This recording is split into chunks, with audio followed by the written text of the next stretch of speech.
If you're a heating air machine technician or even a salesperson, what is a play in the buyer's playbook that you need to know about, and why does it matter? This is an important question. I'm Scott Bell. I'm coming to you live for HVAC Technician Sales Secrets on a perfect day to talk about sales and a perfect day to talk about you. Coming to you live from Sacramento, California.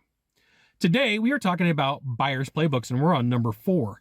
And number 4, I like to refer to as play poor. Okay, play poor. And this type of buyer is the one that they will tell you that they've got no means, they've got no wherewithal, they've got no money, and that's their way to negotiate down with you, okay? And I'm going to give you an example. I know of a person, and I'm going to keep this vague so I can keep some privacy for them, that they're worth at least 250 million, right? I got to go like Dr. Evil, million. They're worth at least $250 million.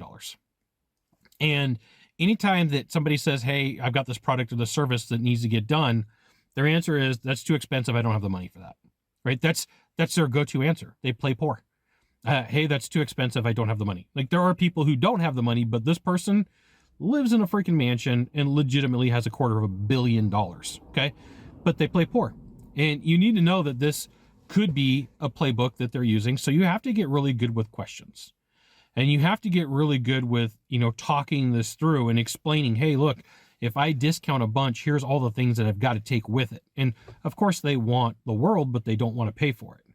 And so some of this comes from frugality. And then I'm going to give you an insight, right? I've got a good friend whose family sold a winery in the Napa region and moved to a very expensive neighborhood in Sacramento. This is like where all the celebrities live. And this is where all the pro sports athletes from around the country have, summertime houses or wintertime houses.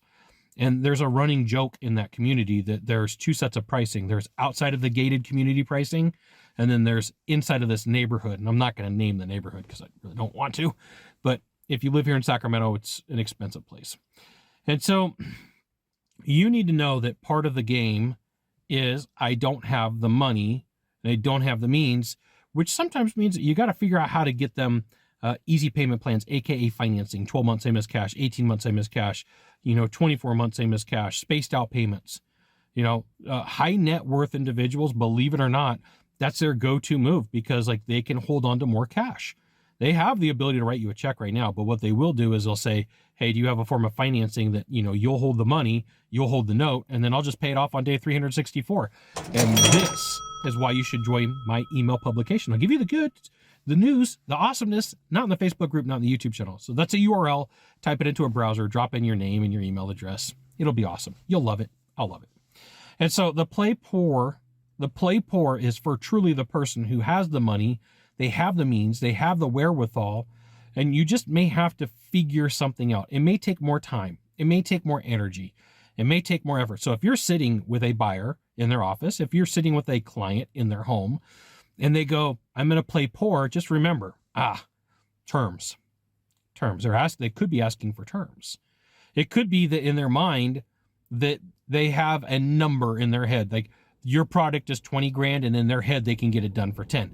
You got to figure out where that number's coming from. You're going to have to dig in and ask some questions. Like, hey, help me out here. You're thinking that this product's 10 grand and I'm at 20. Where did this number come from? Oh, well, I got a bid from Chuck, right? And in-home services, Uncle Chuck in a truck is that dude or that chick that really doesn't have any overhead, working out of their garage, working out of their backyard, really doesn't have an office, right? It happens in the consulting world. It happens in the business world. It happens everywhere. Well, they get an incomplete idea of what's included, right? I was given a rough estimate over the phone. I was roughly given a number. I had a consulting person call me up and they're like, hey, we want to do XYZ project. And I'm like, okay, what kind of budget do you have set aside for this? And they told me, and I was like, okay, I would take that as a down payment, but what I wouldn't do is accept that for full payment. And they're like, well, we talked to somebody and this is what they said that they would do. And I was like, that's not enough money. There's not enough exchange for the value that I'm going to bring. If you want them to do it, have them do it. You have to make that decision. I'm not you. You're not me. You got 1 of 3 things to do from here. Just 1 of 3. Find the subscribe button. Click on it. Every time I send out a video, you'll get an update. 2, hit follow. 3, share this video with a friend. We'll see you soon.